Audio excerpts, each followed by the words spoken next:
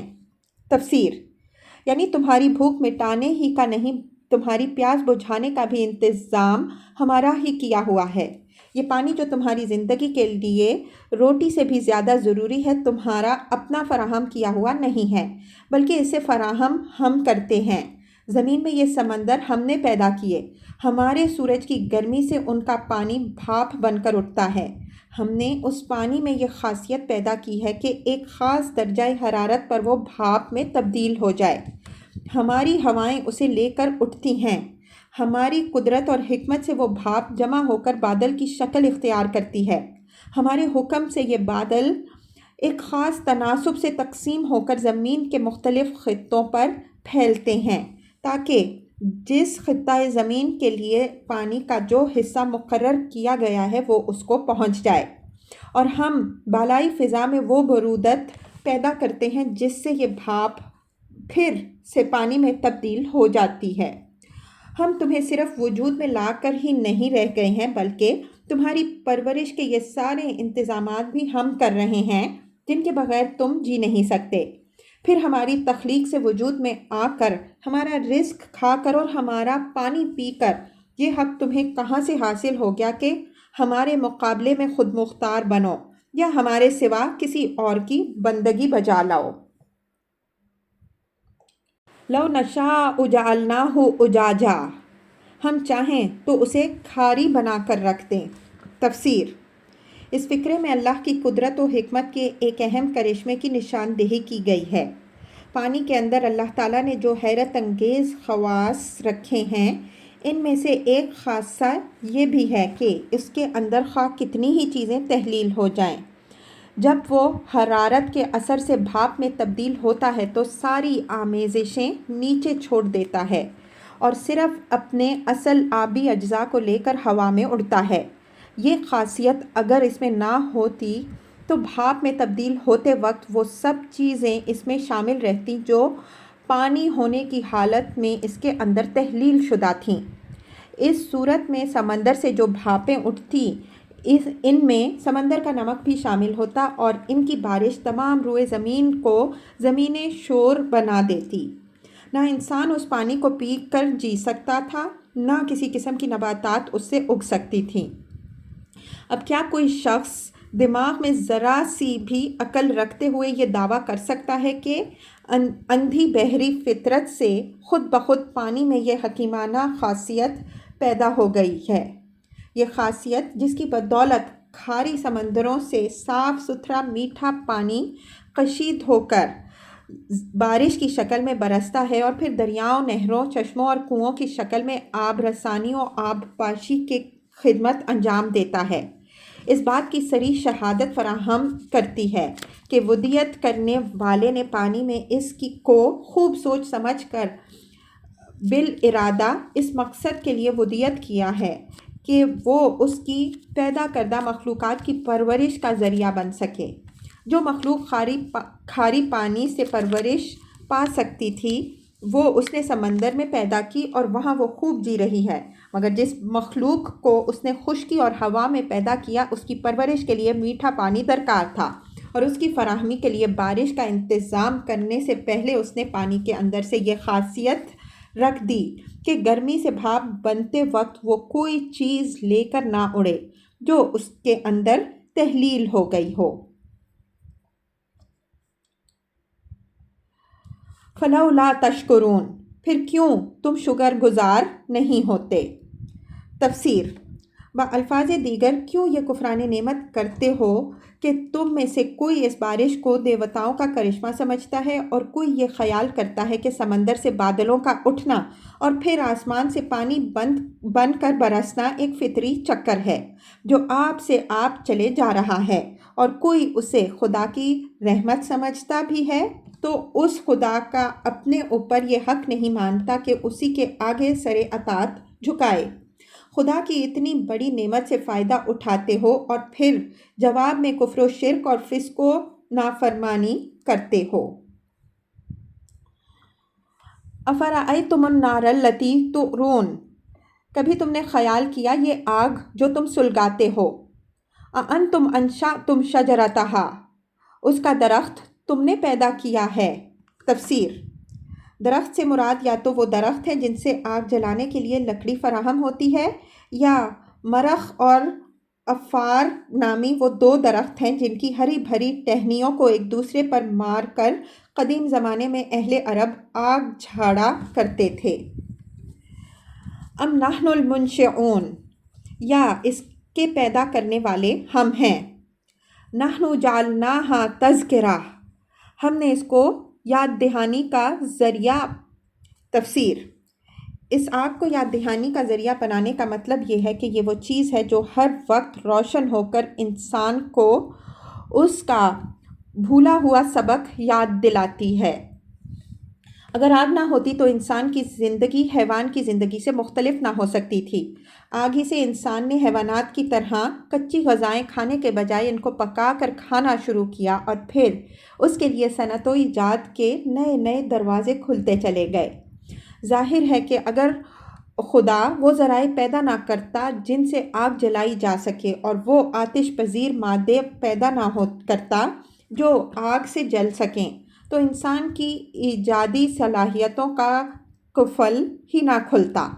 مگر انسان یہ بات فراموش کر گیا کہ اس کا خالق کوئی پروردگار حکیم ہے، جس نے اسے ایک طرف انسانی قابلیتیں دے کر پیدا کیا تو دوسری طرف زمین میں وہ سر و سامان بھی پیدا کر دیا جس سے اس کی یہ قابلیتیں روئے عمل آ سکیں۔ وہ اگر غفلت میں مدہوش نہ ہو تو تنہا ایک آگ ہی سے اسے یہ یاد دلانے کے لیے کافی ہے کہ یہ کس کے احسانات اور کس کی نعمتیں ہیں جن سے وہ دنیا میں متمتع ہو رہا ہے۔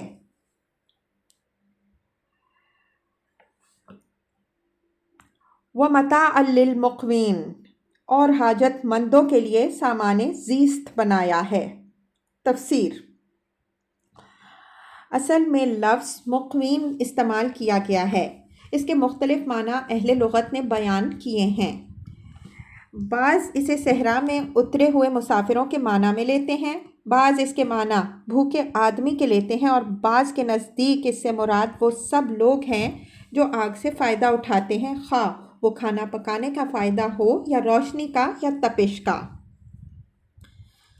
فَسَبِّحْ بِاسْمِ رَبِّكَ الْعَظِيمِ، پس اے نبی صلی اللہ علیہ وآلہ وسلم اپنے رب عظیم کے نام کی تسبیح کرو۔ تفسیر: یعنی اس کا مبارک نام لے کر یہ اظہار و اعلان کرو کہ وہ ان تمام عیوب و نقائص اور کمزوریوں سے پاک ہے جو کفار و مشرکین اس کی طرف منسوب کرتے ہیں، اور جو کفر و شرک کے ہر عقیدے اور منکرین آخرت کے ہر استدلال میں مثمر ہے۔